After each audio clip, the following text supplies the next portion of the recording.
Good evening and welcome to the Village Board meeting for the Village of Pleasantville. We're 10 past 8, sorry to be a little late. We had some work session items that ran a little longer than we anticipated.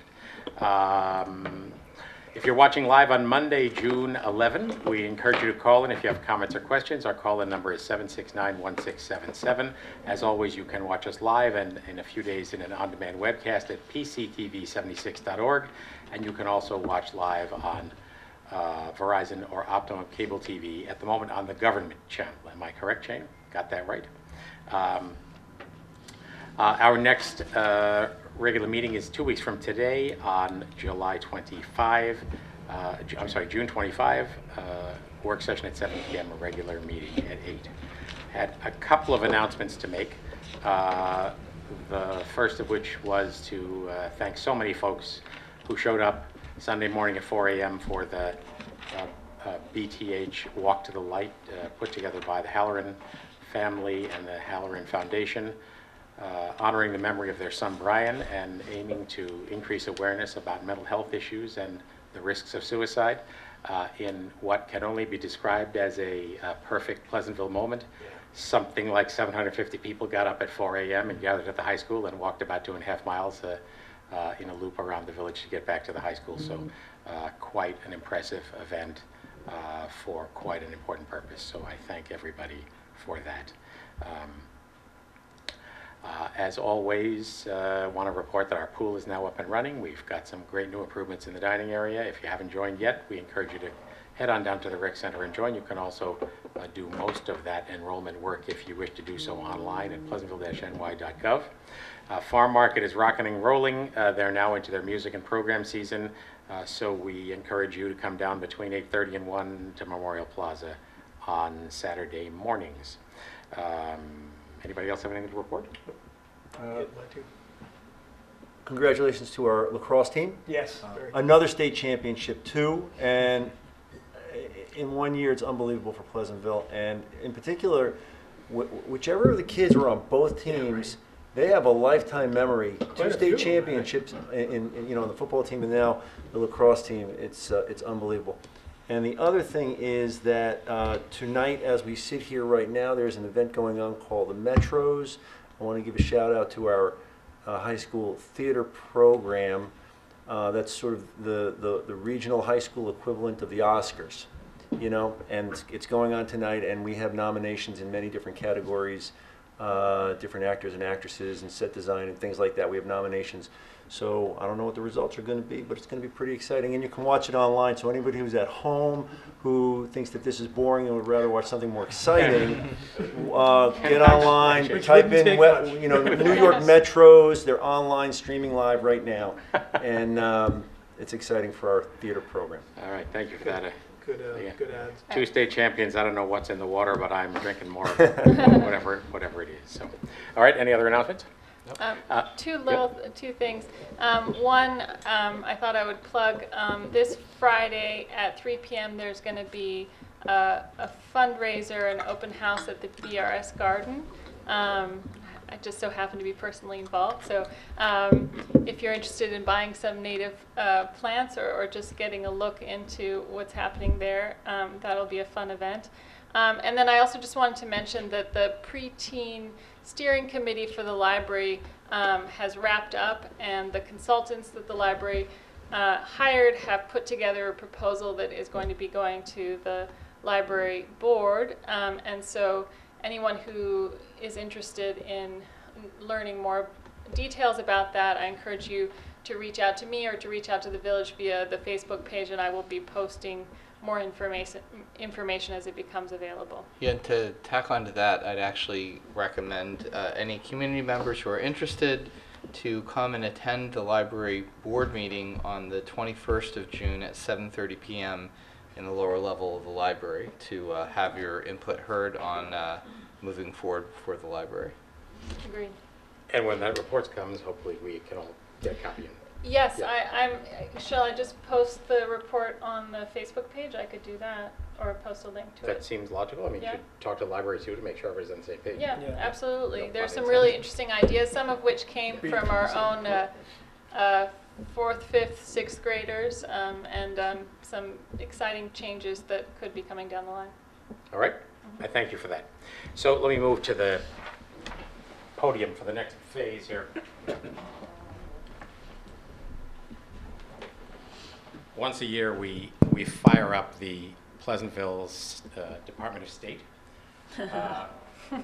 And the reason we do that is for quite a few decades now, the Pleasantville International Association, a group of parents that have evolved through the generations, get together a program that encourages students from our high school to go off around the world to various places around the world in the summer, and not only bring stories of Pleasantville to places around the world, but bring stories of the countries they visit back to us. And it's an extraordinary program, and I can report from my own experience. My daughter, who's now 29, went to Costa Rica as part of PIA when she was a student, and I think it's fair to say, and she would ratify if she were here today, that it's not something she would have done absent the fact that she saw friends and colleagues in high school do it before her, and saw the commentary that the PIA ambassadors came back to each year when they spoke to the high school students and to community groups about their experience.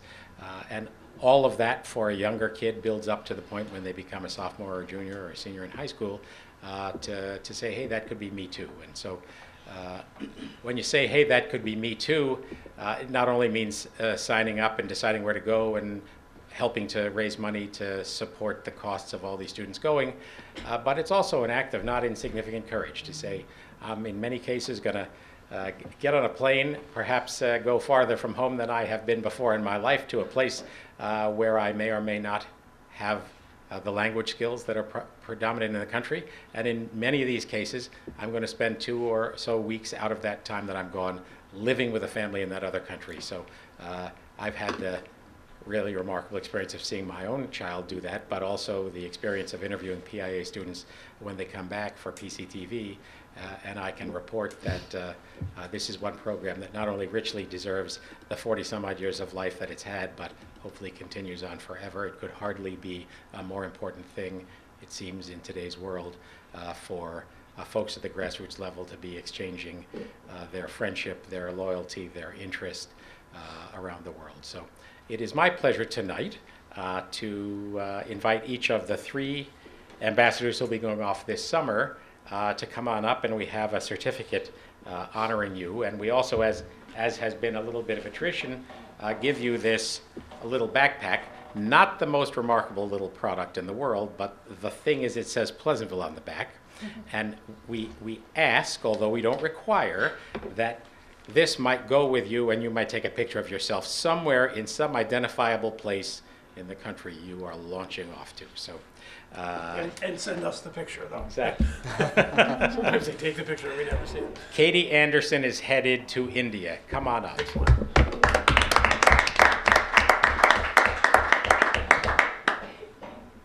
Katie, where are you going in India? All northern India and New Delhi. Cool. I'll tell you the best place to get dessert in New Delhi. All right. See, Thanks. we have resources, but not for every country. You did pretty well with this list, though. Tori Craig headed to Ecuador.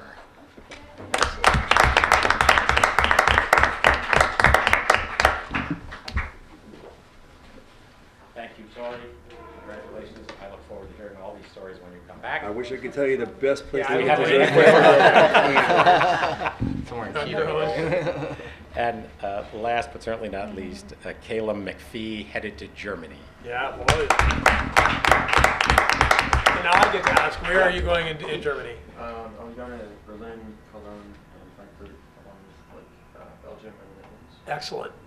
All right, So he's the- your The resource. He best lives in Germany. anything is in Dusseldorf, just so you know. Not true, not true. Absolutely. All right, so there's some dispute broken out about the best place to go. So, at any luck, rate, everybody. I just want to thank you guys not only for coming tonight and giving us a chance to say thank you for what you are about to launch onto, but to congratulate you on the courageous good spirit that you have invested in this, and we look forward with great enthusiasm to hearing how it all went. Thank you all. Good luck. So go to the Bengali market in Delhi. Bim Sains and Nathu's Sweet Shop. So Patrick, you're the only one who's concerned about taxes Yeah. tonight.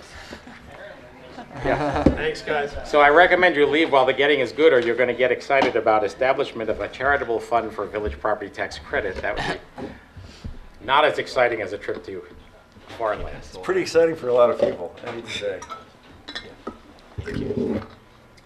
All right. The next item on our discussion point is the possibility of establishing a charitable fund for a village property tax credit. What that means is, after the federal tax law was changed to cap the deductibility of state and local taxes at $10,000, the governor and the state legislature acted to try to blunt the impact of that for New York State taxpayers by establishing in law the right for tax receiving entities, school districts, towns, villages, cities, counties, and the state itself, to create a charitable fund. And the short version of a long and somewhat complicated story is that folks would be able to contribute money as a donation to their community. Let's use easy numbers and say you contributed $10,000. The community could then give you a voucher saying you made this contribution, and up to 95% of it, depending on the level that a community chose, up to 95% of that contribution could be used as a credit against the property tax you own. So again, using the $10,000 number, you give $10,000. The idea is that the tax receiving entity would give you back a receipt that said you gave $10,000, and $9,500 can be used as an offset to your taxes. Then when you pay your property taxes, if your property taxes are $10,000, you'd send in or bring in the receipt for $9,500 credit, write a check for the remaining $500, and you would have completed your tax obligation to that entity. So a whole lot of complexity to it. One of the prominent items is whether this actually would pass muster with the IRS as a charitable contribution. Charitable contributions, by definition, are contributions made for which you receive no goods or services in exchange for it. And in fact, that's what the format of the state form that we would give you back says. You gave us X amount of money, and we haven't given you any goods or services in response. Nobody seems able to say with any conviction whether that actually is true when it gets to the review of the IRS. And because this was obviously a matter of national news, the IRS a couple of weeks ago issued a notice that was essentially a notice to say we're going to issue a notice. But it certainly implied that they were looking at this and might take the view that it was not actually a valid charitable contribution. So, long story short, that's the idea.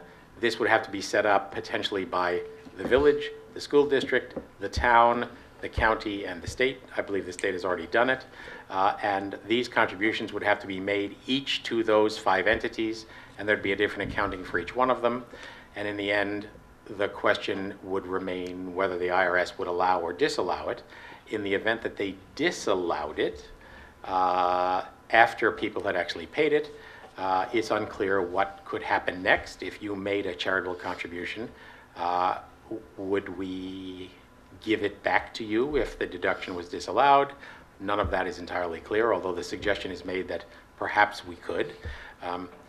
The practical matter looming over all of this is, for many people, certainly a significant majority, their property taxes are paid through an escrow agent, and unwrapping the business of how the escrow agent collects money from you and then disperses it to taxing entities to include this charitable contribution thing looks to me to be an extremely complicated venture.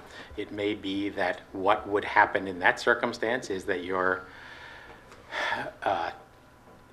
the entity that received the taxes would have to apply them to your bill. And so if your tax escrow agent paid your taxes, it'd be applied to your bill, you'd owe nothing, you'd come in and make a charitable contribution.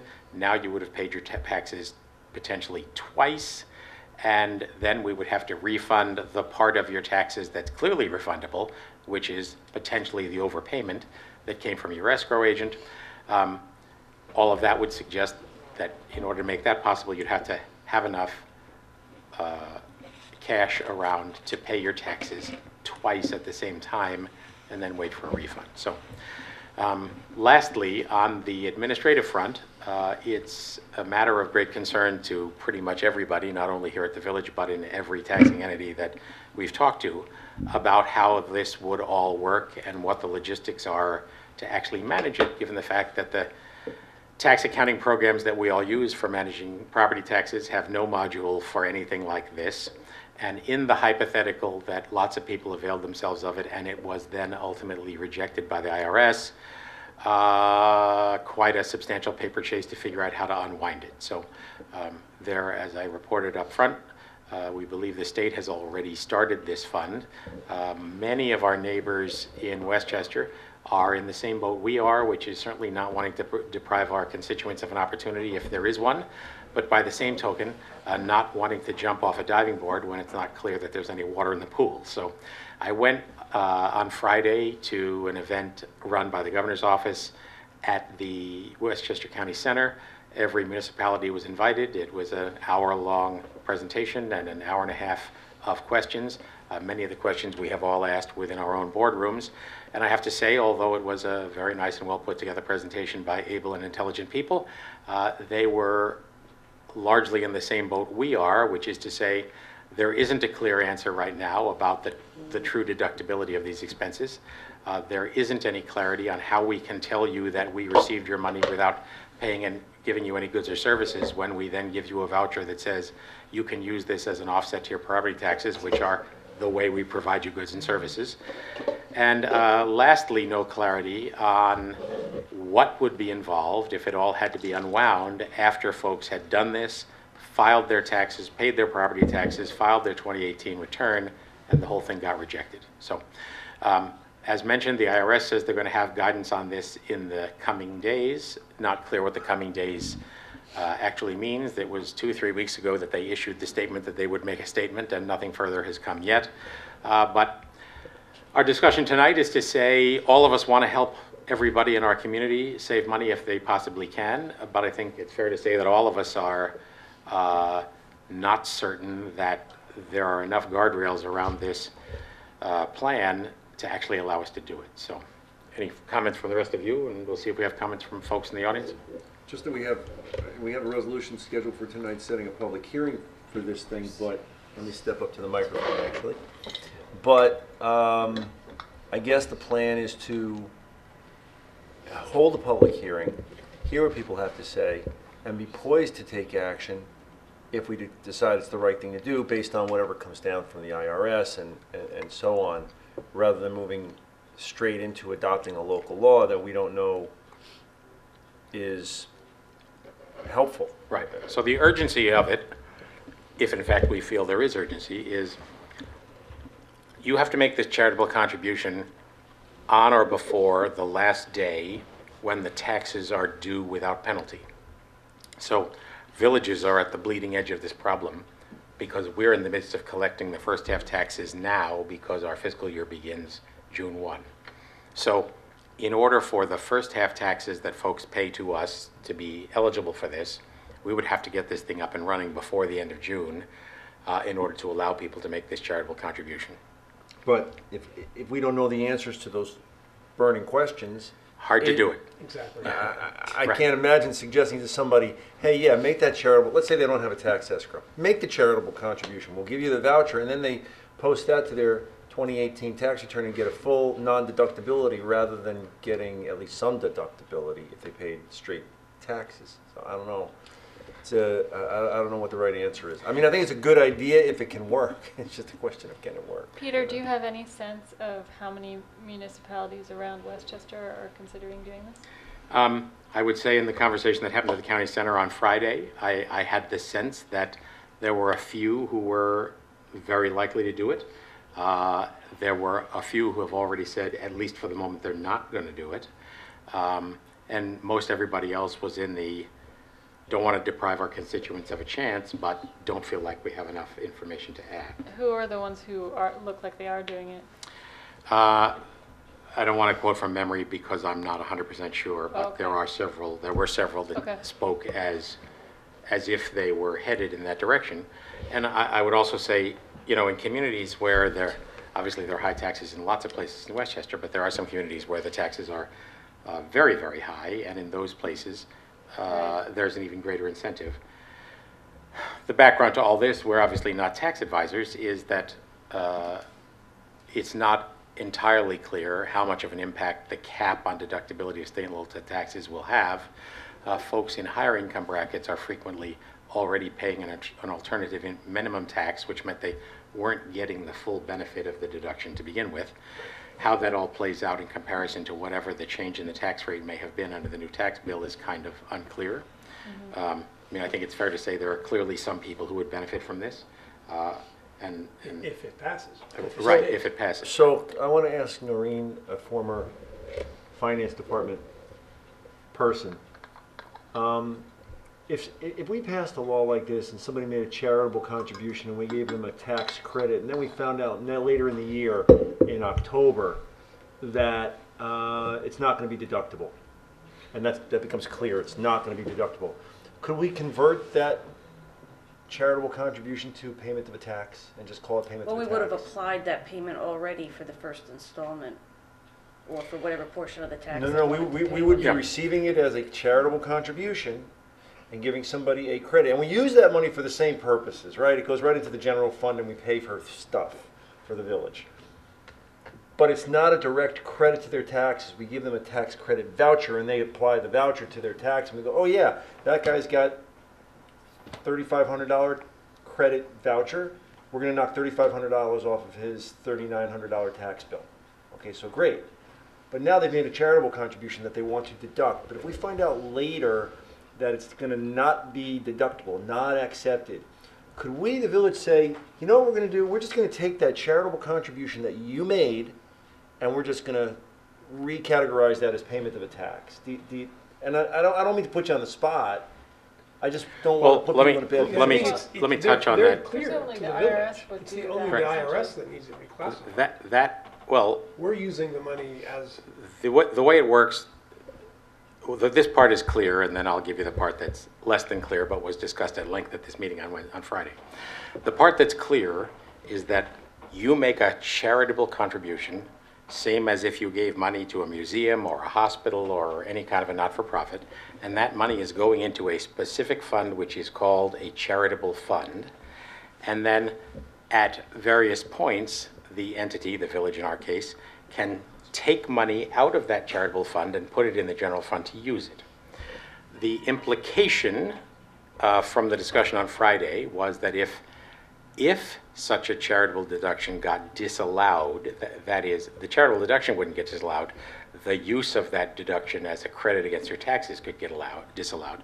The impression I was left with, without any certainty, is that the village would then have to decide as a matter of policy whether it was willing to refund a charitable deduction, which is essentially the same as whatever you gave $100 to a hospital for their annual fund and 6 months later decided you'd like to have the $100 back. It's up to the hospital to decide whether or not they're willing to give it back to you. Obviously, in our case, we would not be, right? So Even if we could give it back. I don't think we can simply reclassify it. I think we have to give it back to you. If we just gave it back, then those folks would, A, not have a charitable contribution, and B, They're now they would not have paid their tax. And Which we don't want to put people in right, that position either. and if you hadn't, you would then be in the position of being in tax arrears, and you would have to pay the taxes plus the penalties associated with the late payment. That was that last part was, nobody said this is for sure the way it's going to be, but there's certainly an argument that that might be the way it's going to be. why can't the village, though, say that we're going to count this as a taxable payment? I guess I'm Because I'm then lost it's a there. tax payment, then you don't get the charitable deduction, You and got you don't, disallowed and you anyway. only get the $10,000 tax deduction under the current. Well, he means tax after bill. You the didn't fact. give us the difference. You mean anyway. after the fact if it got disallowed later? Yeah, I mean, there's. So there's the issue there is we received a charitable deduction and we gave you back a receipt that said thank you for giving us X amount of money for which you received no goods or services. Right, At that point, you have given us money. right. The reason you did it is we also gave you a form that you can take and attach to your tax bill to go to credit for your tax bill. Right, If after the fact that credit got disallowed by the Right. IRS, right. my impression, without any certainty, was that it wouldn't simply be a bookkeeping transaction on our part to say, okay, you said it was a charitable transaction, now it's been disallowed, now we're going to put it in the category Yeah, I guess of. that's where I'm Right. jammed, They're because not I don't gonna- know why. Oh, sorry. I don't know why that would be in our discretion to do. We could wake up tomorrow and say, you know what, Mr. Smith, you don't need to pay taxes this year. We can do that. So if we want to No, we take, can't, what do you mean? well, we can set how and when and to some extent what the level of that tax is, right? So if a person's giving us $10,000. I mean, their share of the property taxes, let's say their taxes, in a village example, of Is- 5,000. Right, so they give us that money through a charitable trust, that is, the utility for which is then at the federal level disallowed. That's on their return. That wouldn't, I don't see why that would require us to refund the $5,000 in your It wouldn't, but they will have made a charitable contribution Right, that would not be deductible because we gave them a voucher and the IRS said that wasn't really a charitable contribution. You got something of Right. value back for it. You got a tax voucher. So it's not deductible. And then they could still apply the tax voucher to their tax, yes, but they're not getting the deduction. They're Right. having a zero deduction. Right. As opposed to if they just paid the tax, right.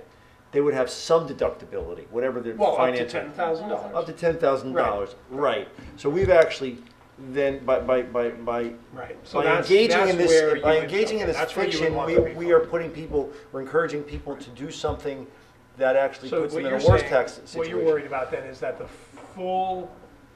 deductibility is disallowed at the federal level, then the cap, they lose the value of whatever they would have gotten up to the cap. The question I if had we is, classify can it we, that can way. we call that charitable deduction at that point? When we know the answer, Right, and the right. answer is Okay, no, it's not fair enough. deductible. But can the Can we then call IRS a have it tax? both ways? I mean, because what They you're can have it suggesting is any that way they can. they want. Well, I don't know. I mean, what seems clear is that they could reject the idea that this is truly a charitable deduction Mm-hmm. and not classify it that way, and That's therefore right. not give the full deduction.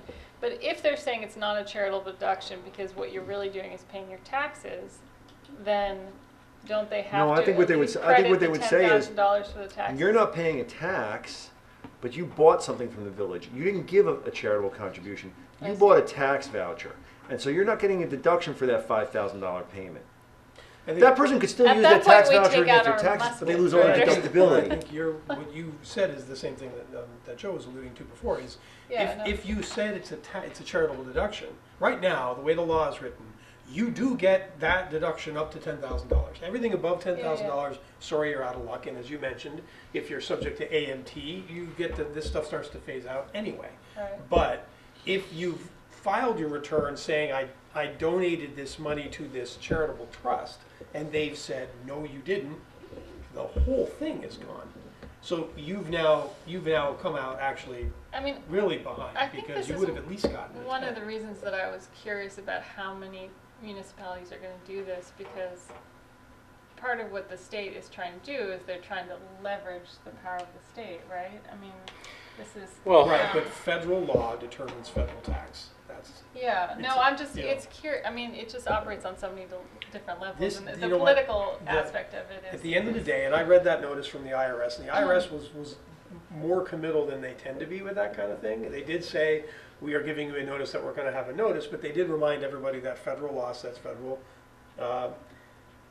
tax policy. And in every other context I have ever seen professionally, any sort of structure that is designed or created with the explicit purpose of minimizing or avoiding tax is not allowed.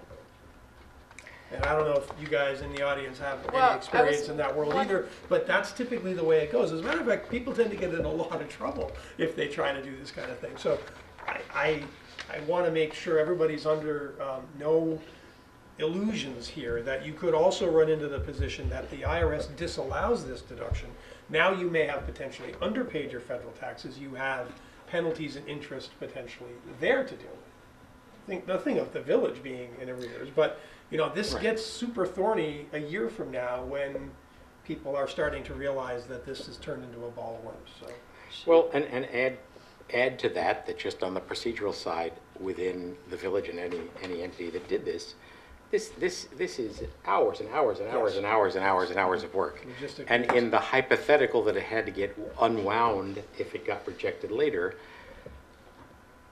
hundreds of hours of work to put it back. So And everybody's nervous about that too. we have to be careful of the unintended consequences that come from this kind of thing. We could be in the intention of providing people with this option, causing significant issues down the road if it is disallowed, and that right now is certainly would be my relatively uninformed bet. Could we maybe hear public comment and then Yeah. continue the discussion? Happy to hear public comment. Does anyone wish to say anything on this subject? Or to call in at Oh, come on. 769-1677? here. You can call in from the audience if you want. The other, wait, you got to come up here. Come up to the Yeah, you gotta microphone, sorry. do that. You can turn the podium this way. She though. dragged you up here, I think. Well, I want to hear what people think. Well, Maybe not. You've just- got to say name and address and Hi, point. Patrick Dundas, 63 Great Oak Lane. So if we were to quantify the number of human hours that would be spent dealing with this administratively in the village, maybe it's hard to quantify that, but if we were able to quantify that, is there any expectation that would result in a possible, how do you A pay net for that? loss. Who pays for that? Someone has to pay for Right, it, right? managing it would cost more than the is savings that- to You the have to taxpayer. hire people and, Does that result in any kind of tax increase? I mean, it could. It's very hard to say. First off, certainly for this first half tax payment that's due by the end of June, the vast majority of what we receive come from escrow agents, and they're going to come anyway. I somewhat doubt that the average taxpayer, at least for this payment, even if they're excited about this program, is going to say, I'm going to go and pay again, even though it's already been paid, in order to figure out this down the road. So that's the first practical matter. It may not matter much for this first half payment from our standpoint. Bigger places like New Rochelle, for example, envisioning they would have to hire several new people just to manage this program, and a number of communities have reached out to the computer software companies. 4 or 5 of them are the sort of key players in this realm, and they're all busily figuring out whether they're even in a position to add this functionality to the regular programs. I mean, you may recall that there was a big dust up over folks prepaying their taxes for the coming year at the end of 2017 when this was first known, and in some communities, folks were receiving tax money when the tax warrants hadn't even been issued, and so essentially someone's coming in and saying, we thought at the time in violation of the rules, I want to pay taxes and I don't know what they are yet, but here, just take this money and keep it on account. And even in very sophisticated communities, a lot of that was done in longhand on yellow pads and then put into Excel sheets. So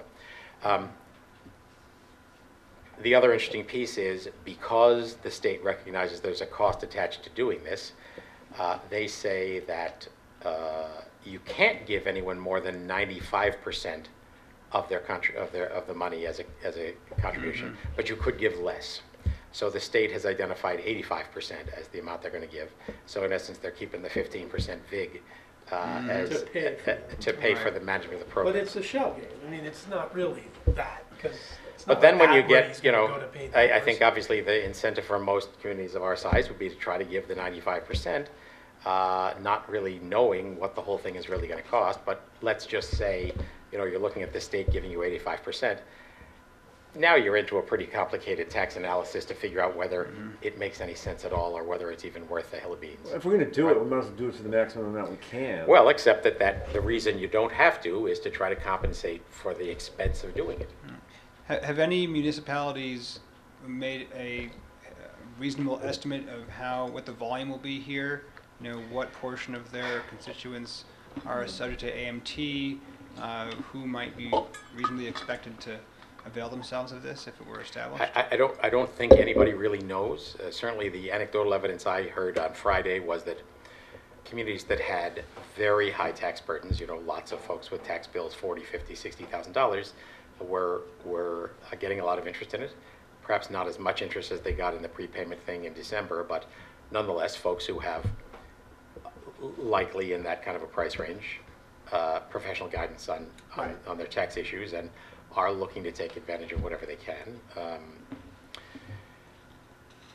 If I'm a betting man, certainly for the June 30 tax payment, especially since we couldn't enact this at best earlier than the 25th, I don't think too many people are going to be jumping into this pond, given the fact that their first half tax payment is, you know, on average about $2,500. The second half tax payment and certainly the school district payments are in play, but I think, correct me if I'm wrong, Shane, what I've heard, again anecdotally, not directly, from the school districts in general is that everybody's very, very cautious. Very, very. So, If you'd like, I'll come up after him and give you a little bit of news. okay, great.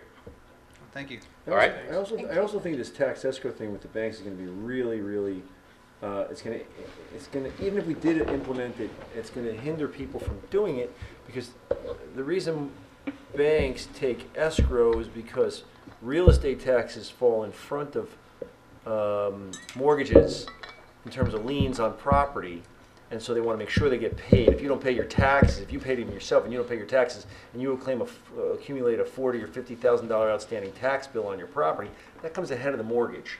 Right. So that's a problem. But now we're talking about converting their payments from tax payments to charitable contributions. The bank's going to say, I don't care about charity. I don't care about that. I don't want anything to do Well, with further, that. two pieces of that. One is, it appears, at least some people believe, that the payment cannot come from an escrow agent as agent for the owner Almost making by a default, contribution. right? By definition. And That may secondly, be, those right. accounts are not authorized for that. Right. They're authorized to make Right. tax And payments. secondly, the escrow business is a business unto itself and a cash flow game, and escrow rights, servicing rights are a business that's traded in and of itself, and that business will be loath to give up any of that. So, Shane, you have reports, you have news, you said? Yeah, a little bit. All right. Kind of set this and explain. So we don't do it like this. So we'll film and talk at the same time. All right. Shane McGaffey, 85 Nanahagan Road. And member of the school board. And member of the school board. So I was on the phone with Mandy Fallon earlier today. Mandy Fallon is a legislative aide to the Senator Terrence Murphy. And in the Senate, they just passed a bill, and I'll explain it. I just took a picture of it, so I wouldn't want to let people know what the bill is. Give me 1 second here. It's S6310-A. And the importance of this bill is, I'm getting the sense that the state is realizing that the chances of this being workable is next to zero. And so what they're looking at is ways to deal with the high taxes downstate. And one of the things that we're not talking about, but I will bring up, you know, especially when it comes to school taxes, is one of the reasons that our taxes are so high is not because we spend more than other people, because actually we don't. If you look across the state, we're within the average. It's because the money that we're sending up to Albany doesn't come back. Right. I mean, that's really the issue. And so Westchester and Putnam and Rockland, we're the counties really with this high burden that we're talking about comparatively, right? And so we're the ones who are really going to get hit by this cap, this all, you know, state and local taxes, that deduction. So basically, they're looking at regional cost index, okay? And they're looking at how that affects the formula, because most of our taxes come from school taxes, and we're getting very little aid from the state. So hopefully the Assembly will pass this bill as well, and they'll look at the regional cost index and they'll say, you know what, Westchester should be getting more aid back. We get more aid from the state and it lowers taxes. The state is in a situation, I'm going out on a limb, and they realize that they have to do something to help us. That we've been paying the lion's share of the bill for a long time. Used to be somewhat fair in some people's eyes because we could deduct it. Now we're not going to be able to anymore. They realize they're in real political trouble if they don't do something about it. I think this is the first step in terms of that. So, speaking personally, I believe that what we're talking about tonight isn't something that could happen, and that Albany is already looking at other possible solutions. What was that number again? I'm sorry. Okay. S6310-A. That's what I had. And it was passed at about 5 o'clock today. I'm just saying. So thank you for that, Shane. I would say, obviously, anything that Albany can do to help places like us, ours, would be great. I will say that the presentation by the governor's office on Friday did not in the least suggest that there was any suggestion that this wasn't ultimately going to fly. Obviously, everyone has to be clear-eyed about it, and from my standpoint, it seems like there is great risk there. That's not the message coming from the governor's office, so. All right, any further comment? Anybody at all have anything further to say? All right, so as was already mentioned, we have on our agenda tonight the noticing of a public hearing. That's mostly to put us in a position to actually take action if it makes sense to take action.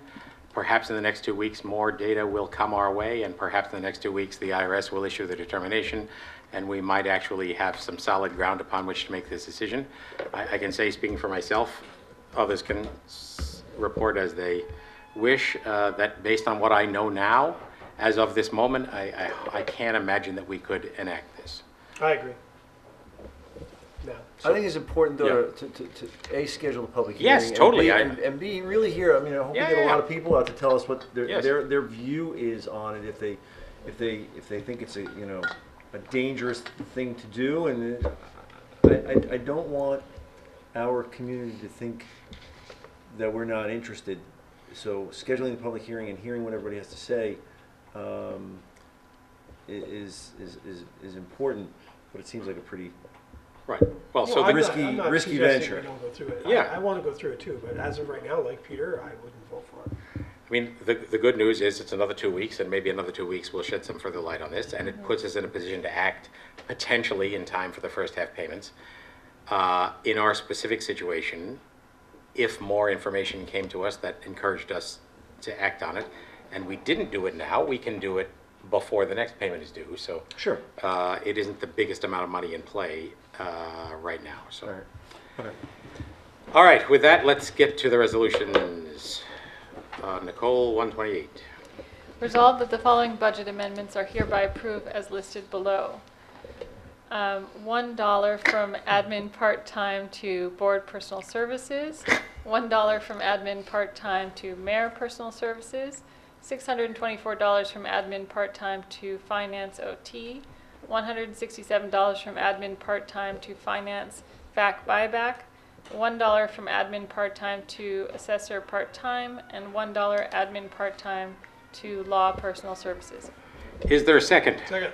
So these are cleanup accounts from the end of the fiscal year? Year end, yep. And just saying, you know, $1, do we, why not 10 cents? Thank you to our treasurer's office for being on top of the detail. This is the same treasurer's office who is on the phone with Munis on how to have the tax software ready to go. Yeah. And calls into the comptroller's office so that when there's guidance for the chart of accounts, they're ready. Okay, good. So it's the same. I know that. Level of detail. First class folks doing a good job. Thank you.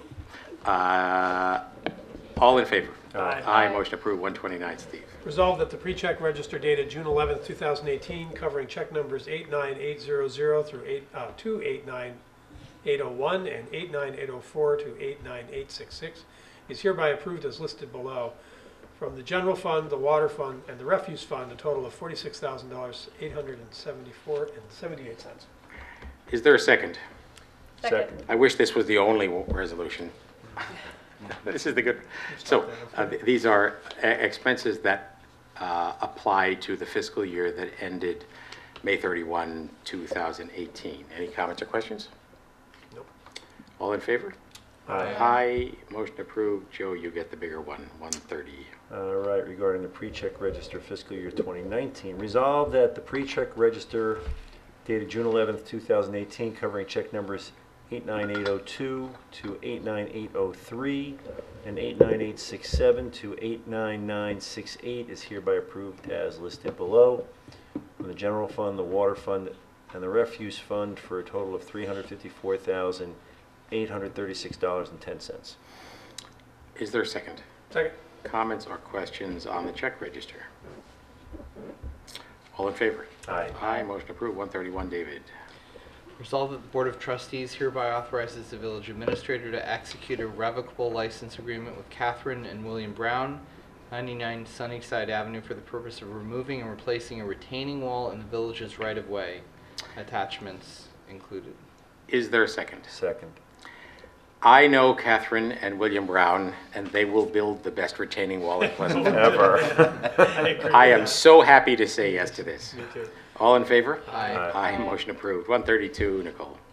Resolved that the Board of Trustees hereby authorizes the village administrator to sign the BMI 2018 Festivals Extension Agreement commencing July 1st, 2018, covering public performance of BMI musical works.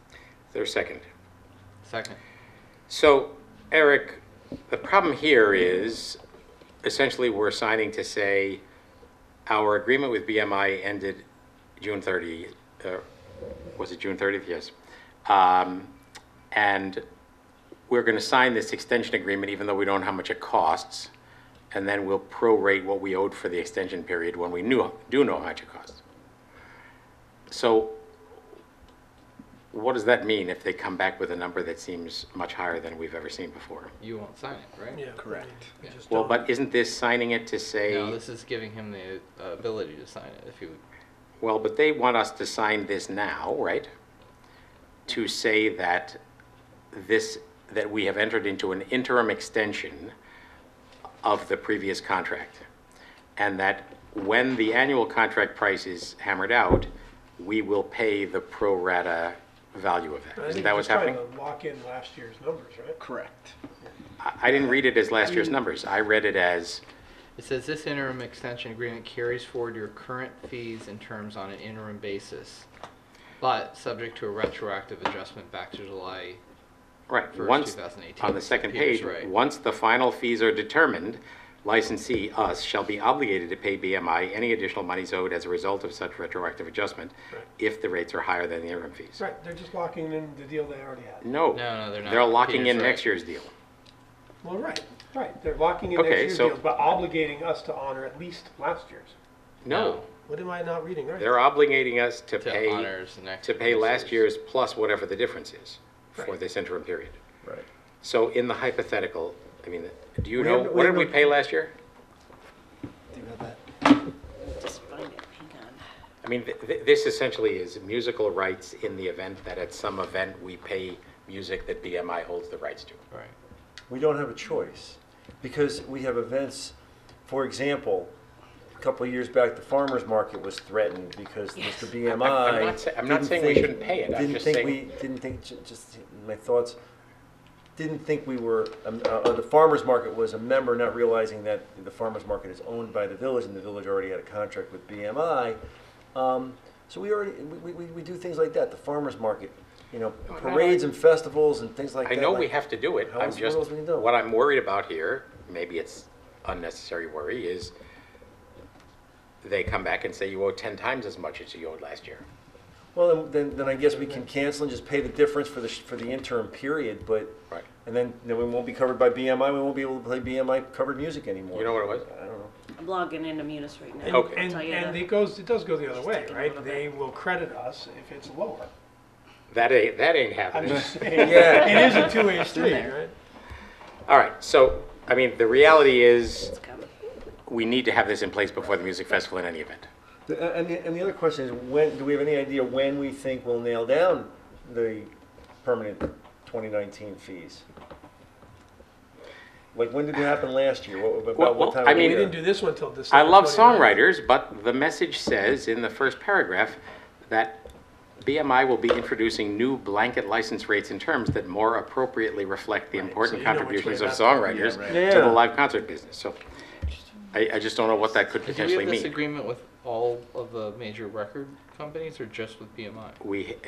I believe at the moment just BMI. No, we have a second one, ASCAP? ASCAP. ASCAP. And that's ASCAP. actually a gross amount of ticket sales. It's an annual fee plus amount of ticket sales, because we're at a higher Because threshold of the now with our festival success. And we know now that Happy Birthday was disallowed in a court ruling, so we no longer, nobody has to pay. That's the right, same. that's Is right. that so? It's in the That is public true. domain. It's in the public domain. So what's your take on this, Eric? Am I worried about nothing or?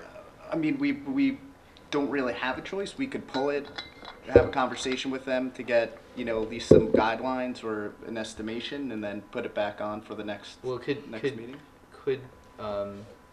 Could we request a sentence inserted saying that if we elect not to renew, that we would just pay at the current rate? In the interim No, period? For the canceled July the agreement, month. though. They No, canceled. Right. No, I'm saying like we're extending for July, right? But that if we don't extend past that, then we would just pay the current rate for July. Yeah, we wouldn't re-up. We'd have just the interim agreement that would then, we would just cancel and say, well, we'll pay you for this period because, you know, while we were covered, but after that, we're out. But then what do we do about music? Isn't our current agreement, the one we were under up to now, is gone.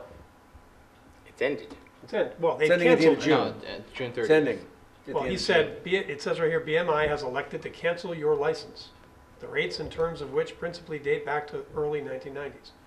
BMI plans to relicense. the Yeah, promoter starting in June 30th, though. commencing on July 1. Right. So we can't rely on the old one because the old one's gone.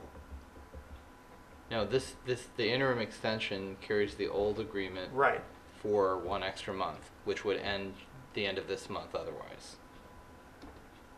Does that make Right, sense? so could we can't sign the interim agreement without agreeing to be bound by whatever rates they show. Well, Right. here's a question. Let's say How much was they it? said, we are canceling your agreement effective Two payments June last 30th. Here are our new rates. You're welcome to re-up with us effective July Okay, 1st. Guys, sorry.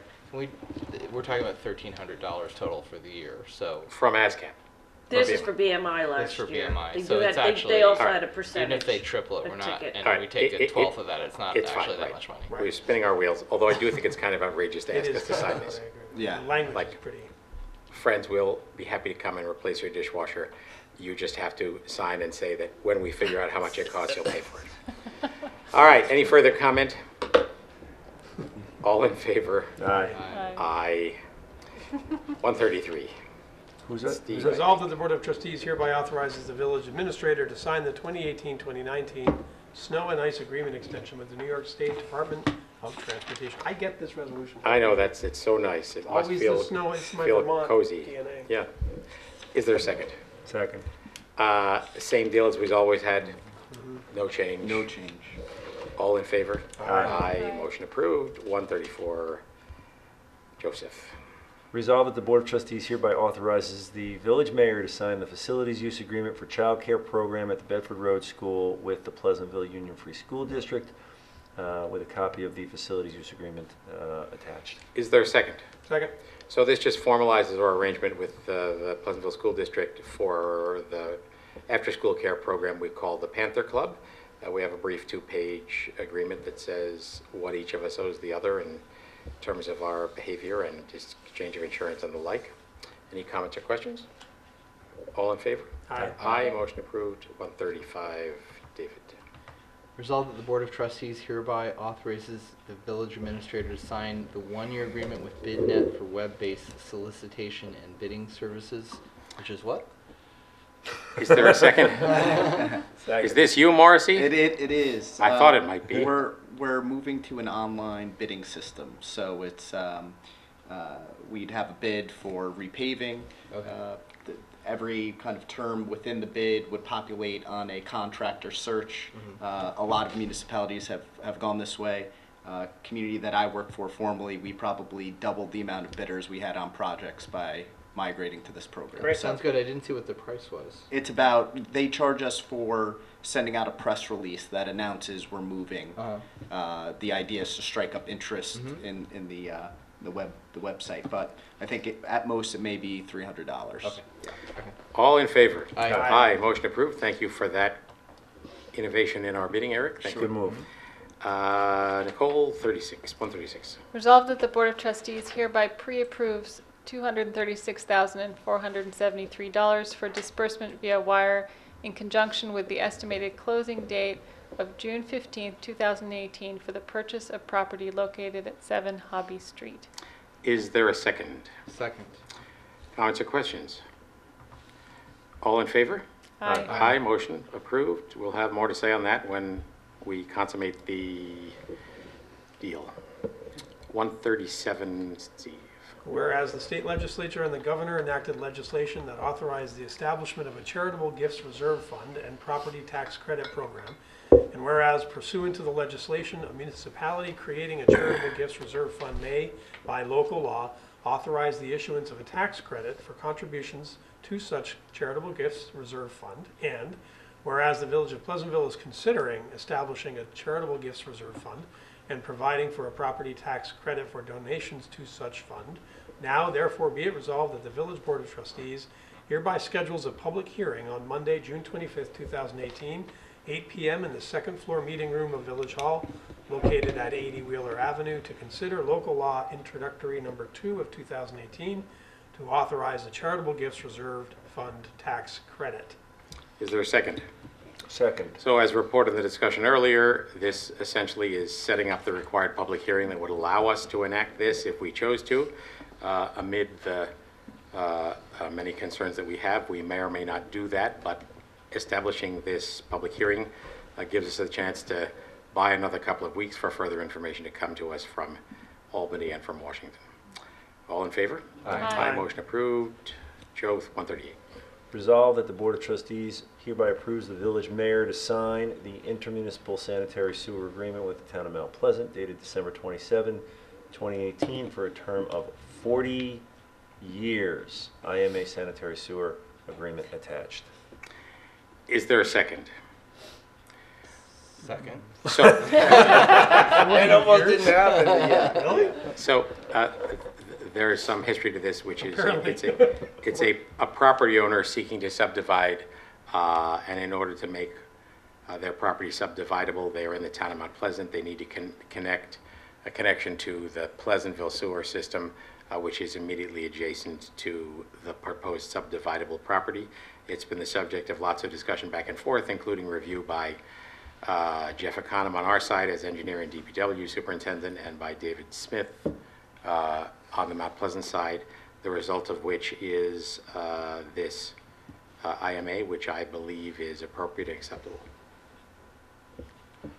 Agree? Correct. It sets conditions for out-of-district residents who want to connect to our sewer system. Which again is not something that's a right, it's just something that we can elect to do in certain circumstances. So this doesn't only cover this particular property, this covers other similar situations that may arise over the course of this 40-year term of this agreement. But gives us the power to deny. Or We can deny if Yeah, we feel right. it's going to overtax our system or whatever it is, but it provides an existing structure for anybody that we would Right. want And to avoids this labyrinthine process this particular family has had to go through. do it once, done for 40 years. Where's the 40-year? Can I find that? I just read it on the resolution, I didn't Yeah, I see didn't it. I'll read it in the agreement. we have the same Oh, reaction. no, I found it. There you go. All right, any further comment? All in favor? All right. Aye. Aye, motion approved. 139, David. Resolved that the Board of Trustees hereby approves the minutes of the meetings held on May 30th, 2018 attached. Is there a second? Second. Comments or corrections to the minutes? I realize I should have commented and didn't at the outset in announcements. Congratulations to the Pleasantville Volunteer Fire Department for a bang-up Oh, yeah. year. It was a Great. great Pleasantville Fire Department Great parade. parade. One of the great nights in the village of Pleasantville. Thank you, people, for the parade and for all you do. If there are no comments or corrections, all in favor? Aye. Aye, motion Aye. approved. That's the last of our resolutions. Is there any further comment from the public? With that, is there a motion to go into executive session on matters regarding real property and personnel. So moved. Second? Second. All in favor? Aye. Motion approved. We'll head to executive session. Are we going to come back to work session after? There are a couple other items, but not Yes. necessarily pressing, but I don't know if we... Yeah, we can come back to Yeah, that they'll after. be very quick. Right. Thank you all for your attention. We'll be back in 2 weeks on June 25. Good night.